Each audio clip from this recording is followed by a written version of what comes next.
Mwimbaji wa Uingereza Central C amefichua hatua kubwa katika maisha yake binafsi, akitangaza kuwa amesilimu na kuingia katika dini ya Kiislamu.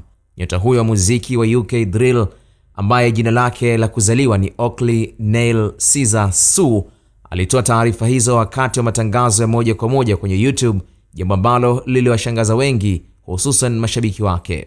Akizungumza katika safari yake hiyo mpya, msanii huyo ameeleza kuwa kusilimu kwake kumeambatana na mabadiliko ya utambulisho wake. Nimebadili jina langu na kutoa shahada. Sasa mimi ni Muislamu. Alisema hivyo huku marafiki waliokuwa karibu yake wakimpongeza. Kabla ya tangazo hilo, Central C alikuwa ameweka siri masuala yake ya imani bila kuwahi kujinasibu hadharani na dini yoyote.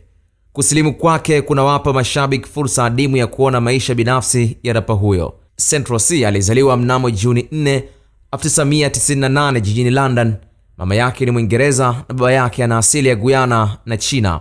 Kufuatia kutengana kwa wazazi wake akiwa na umri wa miaka 7, alilelewa na mama yake pamoja na wadogo zake wawili wa kiume katika eneo la Shepherd's Bush. Khalid Omar, Kishki TV. Kishki TV, nuru ya dini yako.